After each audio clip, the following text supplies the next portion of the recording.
Hi hello അസ്സലാമു അലൈക്കും. അപ്പോൾ എന്തൊക്കെയുണ്ട് എല്ലാവരും വിശേഷം? അപ്പോൾ നമ്മുടെ ഇന്നത്തെ പുതിയ വീഡിയോയിലേക്ക് എല്ലാ കൂട്ടുകാർക്കും സ്വാഗതം. അപ്പോൾ വൈകുന്നേരം ഒരു കാറ്ററിംഗ് വർക്ക് കിട്ടീനി. അപ്പം സാധനങ്ങളൊക്കെ കൊണ്ടുവന്ന് ചിക്കനും കൊണ്ടുവന്ന് 10 മണിയാകുമ്പോഴത്തേന് ചോറ് കൊടുക്കണം. അപ്പോൾ എല്ലാ സംഭവങ്ങളും കൊണ്ടുവന്ന് പതിവ് പോലെ എല്ലാ സാധനങ്ങളും ഉണ്ടോ എന്നൊക്കെ ഒന്ന് ചെക്ക് ചെയ്യാണ്. അപ്പോൾ രാവിലെ 9 മണിയാകുമ്പോഴത്തേന് ഉണ്ണിയപ്പം 100 പത്തിരിയും അതും ഓർഡർ ഉണ്ട് കേട്ടോ. പിന്നെ ഇത് 10 മണിയാകുമ്പോഴത്തേന് ചോറും കൊടുക്കണം. ബിരിയാണി, ചിക്കൻ ബിരിയാണിയാണ്. അപ്പം 100 പത്തിരിക്കാണ് കേട്ടോ ഓർഡർ. അപ്പോൾ പത്തിരിയൊക്കെ പരത്തിങ്ങാണ്ട് ഞാൻ കാസറോളിലാക്കിയാണ്ട് വെച്ചിരിക്കുന്നത്. അപ്പോൾ പത്തിരിപ്പണിയൊന്നും ഞാൻ കാണിച്ചിട്ടില്ല. പിന്നെയാണ് ചോറിൻ്റെ ഓർഡർ കിട്ടിയത്. അപ്പോൾ പിന്നെ സാധനങ്ങളൊക്കെ കൊണ്ടുവന്ന് ചിക്കനും അരിയും എല്ലാ സംഭവങ്ങളും പലർക്കൊക്കെ കൊണ്ടുവന്ന്. അപ്പോൾ രാവിലെ പണികളൊക്കെ എളുപ്പത്തിലാക്കാൻ രാത്രി തന്നെ നമ്മൾ ഉള്ളിയൊക്കെ കട്ട് ചെയ്യലും പിന്നെ ഇഞ്ചി വെളുത്തുള്ളി അങ്ങനെ സംഭവങ്ങളൊക്കെ അതൊക്കെ റെഡിയാക്കി വെക്കലൊക്കെ ചെയ്യാമല്ലോ. അപ്പോൾ ഇന്നത്തെ പണിക്ക് എന്തായാലും ഹെൽപ്പിന് മക്കളൊക്കെ കൂടെ ഉണ്ട് കേട്ടോ. അവരൊക്കെ സജീവമായിട്ട് വന്നിക്കണേ. ഏതായാലും അങ്ങനെ സാധനങ്ങളൊക്കെ നിരത്തി ഇങ്ങനെ വെച്ചിക്കണ്. അതേപോലെ ഉണ്ണിയപ്പത്തിന് അരി വെള്ളത്തിലിട്ടിക്കണ്, അത് മാവിട്ടി വെക്കണം. അതേപോലെ ഞമ്മക്ക് ദോശക്ക് അരി വെള്ളത്തിലിട്ടിക്കണ്. അപ്പോൾ പണിക്കാരും ഉണ്ട് കേട്ടോ അവിടെ. അപ്പോൾ അവർക്കും ചായ കൊടുക്കണം. അപ്പോൾ അതിനുള്ള അരിയും കൂടി കണ്ട് ഇട്ടിക്കണ്. അപ്പോൾ കുറച്ച് പണിക്കാർ ഇവിടെ ഇറങ്ങിക്കണം കേട്ടോ.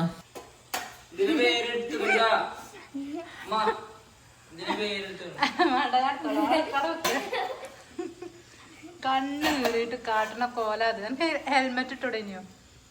ഹെൽമെറ്റ് അടിച്ചു. ഇത്രയും ഉള്ളി ഞാനായിരുന്നു. എന്നിട്ട് എന്റെ കണ്ണു കയറിയിട്ടില്ല.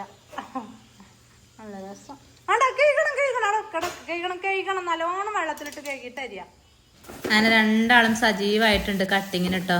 അപ്പം മിഥുവിന് കണ്ണിന്ന് വെള്ളമൊലിക്കാണ്. ഞാൻ അരിഞ്ഞപ്പോ തന്നെ അവന് കണ്ണിന്ന് വെള്ളമൊലിക്കണം. അപ്പോൾ മുണ്ടൊക്കെ നല്ലോണം മുഖത്ത് വെച്ചാണ്ട് കെട്ടിങ്ങാണ്ടൊക്കെയാണ് വന്നിക്കണത്. അപ്പോൾ ഒരാൾ മല്ലിച്ചപ്പ് അരിയാണ്. അങ്ങനെ എല്ലാവർക്കും എന്താ പറയാ ജോറായ പണിയാണ്. ഇപ്പം കിച്ചൻ്റെ കോലം ഇങ്ങനെ ഇട്ട കിടക്കണ്. ആകെ എന്താ പറയുക നിരന്ന് കിടക്കണ്. ഇതൊക്കെ ഒന്ന് റെഡിയാക്കി വെക്കണം. അക്കൊക്കെ ഫുഡ് കൊടുക്കണം. അങ്ങനെ രാത്രിക്കത്തെ കലാപരിപാടികളാട്ടോ അതൊക്കെ. അല്ലേ പണിയെടുക്കാനോ കഷ്ടപ്പാടുണ്ടോ? കാണാലോ നമുക്ക്. അങ്ങനെ വലിയതും വിട്ടുകാണ്ട് പണിക്കൊക്കെ എല്ലാവരും നല്ലോണം കൂടി തന്നിക്കണം കേട്ടോ. അപ്പോൾ ഒരുവിധം ക്ലീനിങ്ങും കഴിഞ്ഞിക്കണം. അപ്പം ഉണ്ണിയപ്പത്തിനുള്ള മാവൊക്കെ ഒന്ന് അരച്ച് വെക്കട്ടെ. അപ്പോൾ ഓലൊക്കെ ഫുഡ് കഴിച്ചാണ്ടേ അടുക്കളയിൽ നിന്ന് പോയിക്കണ്. ക്ലീൻ ചെയ്യാനൊക്കെ രണ്ടാളും കൂടി തന്നിക്കണ്. ഇപ്പോൾ വാവ ഇവിടെ ഉണ്ട്. വാവ ഞാൻ ഈ ഉണ്ണിയപ്പത്തേക്കുള്ള തേങ്ങാക്കൊത്ത് കട്ട് ചെയ്യാൻ വേണ്ടി കണ്ടേ ഞാൻ കൊടുത്തിക്കണ്. അപ്പോൾ അവിടെ ഇരുന്ന് കണ്ട് കട്ട് ചെയ്യുന്നുണ്ട്. അപ്പോൾ അതൊക്കെ റെഡിയാക്കി വെച്ചാൽ നമ്മളെ രാവിലത്തെ ചായയും കൂടി ആയേക്ക് ഉണ്ണിയപ്പം പത്തിരിയൊക്കെ ചുട്ടെടുക്കാമല്ലോ. എന്നിട്ട് ബിരിയാണീൻ്റെ പണിക്ക് നിൽക്കാമെന്ന് അപ്പോൾ ഞാൻ കരുതുന്നത്. പിന്നെ വീട്ടിൽ പണിക്കാരും ഉണ്ട്. അപ്പം എന്താ പറയുക ഒക്കെപ്പാടൊരു ഹറിബറിയാണ്. അങ്ങനെ 2 ട്രിപ്പായി കണ്ടേ ഉണ്ണിയപ്പത്തിനുള്ള അരിയൊക്കെ അരച്ചെടുത്തു. അങ്ങനെ അത് കഴിഞ്ഞിട്ട് നമ്മളെ അരി ഉണ്ടല്ലോ ദോശക്കുള്ള അതും അരച്ചെടുക്കണം. അങ്ങനെ നമ്മളെ വീഡിയോസൊക്കെ കണ്ട് ഇഷ്ടമാകുകയാണെങ്കിൽ എല്ലാവരും ലൈക്ക് ചെയ്യാനും ഷെയർ ചെയ്യാനും കമൻറ്റ് ചെയ്യാനും സബ്സ്ക്രൈബ് ചെയ്യാനൊന്നും മറക്കല്ല കേട്ടോ. അപ്പോൾ ഇന്നലത്തെ വീഡിയോസ് കണ്ടിട്ട് നമ്മളൊരു കൂട്ടുകാരി വിളിച്ചിരുന്നു കേട്ടോ. അപ്പോൾ എന്ത് പറ്റി സൗണ്ടിന് എന്താ എനിക്ക് പറ്റിയത് ചോദിച്ചുകൊണ്ട്. അപ്പോൾ ഞാൻ ചോദിച്ചാൽ എന്താ എനിക്ക് പറ്റിയത് എനിക്കറിയില്ലല്ലോ പറഞ്ഞപ്പോൾ ഓള് പറഞ്ഞ് എൻ്റെ സൗണ്ടിന് എനിക്ക് എന്തോ മാറ്റുണ്ട്, എനിക്ക് എന്തെങ്കിലും അസുഖം ഉണ്ടോ എന്തെങ്കിലും വെജായി ഉണ്ടോ എന്നൊക്കെ ചോദിച്ച്. അപ്പോൾ നല്ലടി ഒരു കുഴപ്പമില്ല പറഞ്ഞു. അപ്പോൾ ഞാൻ തന്നെ പിന്നെ എൻ്റെ സൗണ്ട് വീഡിയോസ് ഞാൻ കണ്ടപ്പോൾ എനിക്ക് തോന്നിയ എന്തോ ക്ഷീണം പറ്റിയ മാതിരി ഉണ്ട്. അപ്പോൾ ഒരു ക്ഷീണമല്ല. അവിടെ പണിക്കാരൊക്കെ ഉണ്ടായിട്ട് രാത്രിക്കത്തെ ക്ലീനിങ്ങും കാര്യങ്ങളൊക്കെ കഴിഞ്ഞ് നമ്മൾ ഈ വോയിസ് കൊടുക്കണ രാത്രി 12:30 കഴിക്കണ്. അപ്പം നമ്മൾ ഈ പണിയൊക്കെ കഴിഞ്ഞിട്ടുള്ള ആ ക്ഷീണത്തിലാണ് കൊടുക്കണത്. അതുകൊണ്ടാണ് കേട്ടോ തോന്നണത്. എന്നാലും സൗണ്ടിന് വന്ന മാറ്റമൊക്കെ നിങ്ങൾ ശ്രദ്ധിച്ചല്ലോ. അങ്ങനെ നമ്മളെ എല്ലാ പണിയും കഴിഞ്ഞു. അരിയൊക്കെ അരച്ച് വെച്ചു. എല്ലാതും കട്ട് ചെയ്യലും. തക്കാളി ഞാൻ കട്ട് ചെയ്തിട്ടില്ല. അതേപോലെ ഉള്ളികളൊന്നും ചതച്ചിട്ടുമില്ല. ഒക്കെ ക്ലീൻ ചെയ്തുകൊണ്ട് ഒക്കെ റെഡിയാക്കി വെച്ചിക്കണ്. അപ്പോൾ കിച്ചൺ ക്ലീനിങ് ഒക്കെ കഴിഞ്ഞു. ഇനി നമുക്ക് നമ്മളതായിട്ടുള്ള കുറച്ച് കാര്യങ്ങളുണ്ട്. നിസ്കാരം കാര്യങ്ങളൊക്കെ ഉണ്ടാകുന്നൊന്നും കഴിഞ്ഞിട്ടില്ല. അപ്പം അടുക്കളയിൽ നിന്ന് കുറച്ച് വെള്ളമൊക്കെ കുടിച്ചങ്ങാണ്ട് ഞാൻ പോവുകയാണ്. അപ്പം നമുക്ക് രാവിലെ കാണാം കേട്ടോ ഇൻഷാ അല്ലാ. രാത്രി നമ്മളെ പരിപാടികളൊക്കെ കഴിഞ്ഞ് കടന്നപ്പോൾ തന്നെ നല്ലോണം ലേറ്റ് ആയിക്കണ്. പിന്നെ നീച്ചപ്പോൾ 5:15 ആയിക്കണ്. പിന്നെ നമ്മളെ സുബഹിസ്കാരം കാര്യങ്ങളൊക്കെ കഴിഞ്ഞ് പിന്നെ വേഗം കിച്ചണിലെത്തി. അങ്ങനെ കിച്ചണിൽ വന്നപ്പം ആകെ എന്താ പറയുക സന്തോഷമുണ്ട് സങ്കടമുണ്ട് ഈ ഒരു അവസ്ഥ കണ്ടപ്പോട്ടോ. നമുക്കിങ്ങനെ കാണുമ്പോൾ നല്ല സന്തോഷം ഉണ്ടാവും നല്ല സങ്കടം ഉണ്ടാവും. അപ്പോൾ അത് കണ്ടുകാണ്ട് ഇങ്ങനെ അന്തം വിട്ട് ഇങ്ങനെ നിൽക്കുകയാണ് ഞാൻ. അപ്പം ഇന്നലത്തെ പണിൻ്റെ ക്ഷീണത്തിൽ അങ്ങനെ അതവിടെ ഇട്ടുങ്ങാണ്ടാണ് പോയതാണ് ഞാൻ. കണ്ടോ ആകെ കൊടുക്കാൻമെന്ന് ഇങ്ങോട്ട് എന്താ പറയുക ആകെ ഒലിച്ചിറങ്ങിക്കണം. ഇനിയിപ്പോൾ അത് ക്ലീൻ ചെയ്യലാണ് നല്ലൊരു ടാസ്ക്. അങ്ങനെ ആ തിരക്കിൽ ഞാൻ അങ്ങനെ കണ്ട് വെച്ച് പോവുകയും ചെയ്തു. അല്ലെങ്കിൽ അടിയിലൊരു പാത്രമൊക്കെ വെച്ച് കൊടുക്കും. അങ്ങനെ ദോശയൊക്കെ ചുട്ടെടുക്കുകയാണ്. അപ്പോൾ ഞാൻ കുറച്ച് മാവ് മാറ്റി വെച്ചിരിക്കണം. ഇനി പണിക്കാർ വരുമോ ഇല്ലയെന്ന് അറിയില്ലല്ലോ. വന്നിട്ട് ചുട്ടെടുക്കാൻ വിചാരിച്ചു. അപ്പോൾ നമുക്കുള്ള ആവശ്യത്തിനുള്ള മാത്രമേ ചുട്ടെടുക്കണുള്ളൂ. അപ്പോൾ കറി ഞാൻ ഇന്നലത്തെ വീഡിയോസിൽ കുറച്ചധികം മീൻ കറി ഉണ്ടാക്കിക്കണല്ലോ. അപ്പോൾ ആ മീൻ കറി ഉണ്ട് കേട്ടോ. ദോശയും മീൻ കറിയാണ്. പിന്നെ ചായ ഉണ്ടാക്കിയെടുത്താൽ മതി. ഇത് കഴിഞ്ഞിട്ട് വേണം ഉണ്ണിയപ്പം ചുട്ടെടുക്കാനും പത്തിരി ചുട്ടെടുക്കാനും. എന്നിട്ട് വേണം ബിരിയാണി പണിക്ക് നിൽക്കാൻ. ഇത് ഒരു പണിൻ്റെ ഇടയിൽ ഒരു പണി എടുക്കാൻ പറ്റാത്ത പണികളാണല്ലോ. അപ്പം ബിരിയാണി ആണെങ്കിൽ പുറത്തുനിന്നാണ് ഉണ്ടാക്കുന്നത്. അപ്പോൾ ഒരു 6 കിലോ ബിരിയാണിക്കാണ് കേട്ടോ ഓർഡർ. എന്നെക്കൊണ്ട് കൈയും തോന്നണതിനെ ഞാൻ ഏറ്റെടുക്കുള്ളൂ കേട്ടോ. കയ്യൂലെന്നുണ്ടെങ്കിൽ ഞാനത് ഏറ്റെടുക്കൂല. അപ്പം പിന്നെ കിച്ചണിൽ നിന്നാണല്ലോ, അടുക്കളയിൽ നിന്നാണല്ലോ നമ്മളെല്ലാ പണിയും എടുക്കണത്. അപ്പോൾ പിന്നെ ഹാളിലാണ് പണി നമ്മളെ വർക്ക് നടക്കുന്നത്. അപ്പോൾ അവിടെ ആയിട്ട് ബാധകമല്ല. അപ്പോൾ പിന്നെ അങ്ങനെ ഞാൻ വർക്ക് ഏറ്റെടുത്തതാണ്.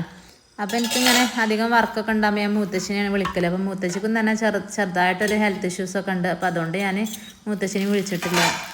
അപ്പോൾ എന്താ പറയുക, സ്വയം അങ്ങോട്ട് ഏറ്റെടുത്തു. അപ്പം ഞങ്ങൾക്കുള്ളത് മാത്രമേ ചുട്ടെടുക്കണം കേട്ടോ. പണിക്കാർ വരുമോ ഇല്ലയെന്ന് അറിഞ്ഞിട്ട് മാത്രമേ ഞാൻ അവർക്കുള്ള ചുട്ടെടുക്കുള്ളൂ. ചായയും കടിയും വേഗം ഉണ്ടാക്കി വെച്ചാലേ മദ്രസ കോണോലും സ്കൂൾ കോണോലും ഒക്കെ കുടിച്ചുങ്ങാണ്ട് അങ്ങനെ പോയിക്കോളും. ഉണ്ടാക്കി വെച്ചാൽ മതി. അവർ സ്വയം എടുത്തുങ്ങാണ്ട് കഴിച്ചുങ്ങാണ്ട് ഒരു പോവും. പിന്നെ ഇപ്പം നമ്മൾ കൊടുക്കേണ്ടത് ആദിക്കും ആദൂനുമാണ്. അപ്പോൾ അവരൊന്നും ഇപ്പോൾ എണീറ്റിട്ടില്ല. അവരെണീക്കുമ്പോഴത്തേന് 7 മണി 7:30 ആവും. ഈ വർക്ക് നടക്കുമ്പം അവരവിടെ നിർത്തൽ ബുദ്ധിമുട്ടുമാണ്. അപ്പോൾ ഞാൻ വേഗം അംഗൻവാടിക്ക് പറഞ്ഞയക്കൽ തന്നെയാണ്. അങ്ങനെ നമ്മളെ പത്തിരിയൊക്കെ ഞാൻ പരത്തി വെച്ച് കഴിഞ്ഞാൽ അങ്ങനെ പത്തിരിയും ചുട്ടെടുത്തിക്കണേ. ഉണ്ണിയപ്പം ചുട്ട് കഴിഞ്ഞിട്ടാണ് കേട്ടോ പത്തിരി ചുട്ടത്. ഉണ്ണിയപ്പം ചുട്ടതൊന്നും ഞാൻ വീഡിയോ എടുത്തിട്ടില്ല. അങ്ങനെ അതൊക്കെ ചൂടാറാൻ വെച്ച് പിന്നെ നമ്മൾ പുറത്തേക്ക് ഇറങ്ങിട്ടോ. അങ്ങനെ ഞാൻ അകത്ത് പണി കഴിഞ്ഞപ്പോൾ തന്നെ ഇവിടെ നമുക്ക് നാണിപ്പാക്ക അടുപ്പൊക്കെ സെറ്റാക്കി തന്നിക്കണ്.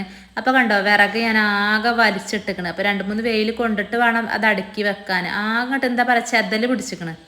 അപ്പോൾ വിറകെടുത്ത് കത്തിച്ചാൽ നല്ല സുഖമാണ്, അങ്ങനെ പരന്ന് കിടക്കണോണ്ട്. അപ്പം അങ്ങനെ ഈ വർക്കിൻ്റെ ഇടയിൽ കൂടെ അത് അടുക്കി പൊറുക്കി വെക്കാനൊന്നും എനിക്ക് നേരവും കിട്ടിയിട്ടില്ല.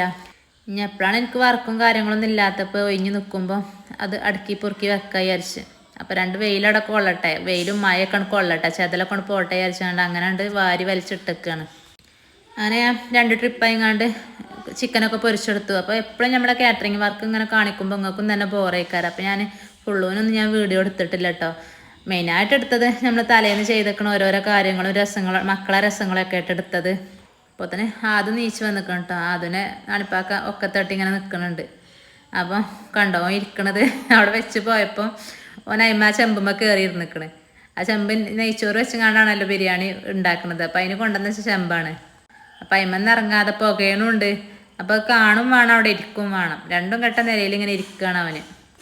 അങ്ങനെ ചിക്കനൊക്കെ പൊരിച്ച് കഴിഞ്ഞ് ഉള്ളിയും തക്കാളിയൊക്കെ നല്ലോണം വാട്ടിയെടുക്കുകയാണ്. ഇന്നെന്താ പറയുക, കുക്കിങ് മാത്രം എടുത്താൽ മതി. ക്ലീനിങ്ങൊക്കെ ഇനി പണിക്കാർ പോയിട്ട് രാത്രി എടുക്കുള്ളൂ. അപ്പം അങ്ങനെ നമ്മളെ മസാലയൊക്കെ റെഡി ആയിട്ടോ. ഇനി നമുക്ക് നെയ്ച്ചോറാക്കി വെച്ചിട്ട് ആ നെയ്ച്ചോറ് അതിൻ്റെ മുകൾക്ക് നമുക്ക് ദമ്മിട്ട് കൊടുക്കാം. അപ്പം നെയ്ച്ചോറാക്കി വെക്കാൻ ഞാൻ കൈമ റൈസ് ആയിട്ട് വാങ്ങൽ. അപ്പം കൈമ റൈസ് തന്നെ പലവിധം കൈമ റൈസാണ് കേട്ടോ. റോസ് കൈമ, എന്താ SKD കൈമ, അങ്ങനെ കുറേ വിധം കൈമകളുണ്ട്. ഒരു കൈമ മാത്രമൊന്നുമില്ല. 110, 120, 140, 160 അങ്ങനെയാണ് കൈമ റൈസ് പോണത്.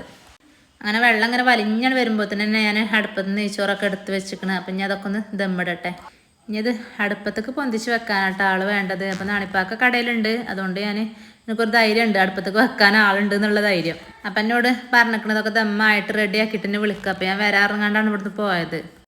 അപ്പോൾ ഈ ചോറ് 10 മണിയാകുമ്പോഴത്തേന് കൊടുക്കണം. അപ്പോൾ അതിന് റെഡി ആവും വേണം. അങ്ങനെ ബിരിയാണിയൊക്കെ ദമ്മിട്ട് നാണിപ്പാക്ക വന്നുകൊണ്ട് അടുപ്പത്തൊക്കെ വെച്ചൊന്ന് പോയിട്ടോ. അപ്പം ഇനി നമുക്ക് പത്തിരി പിന്നെ ഉണ്ണിയപ്പം കൊടുക്കാനായിക്കണ്. അപ്പോൾ അതൊക്കെ ഒന്ന് പാക്ക് ചെയ്യണം.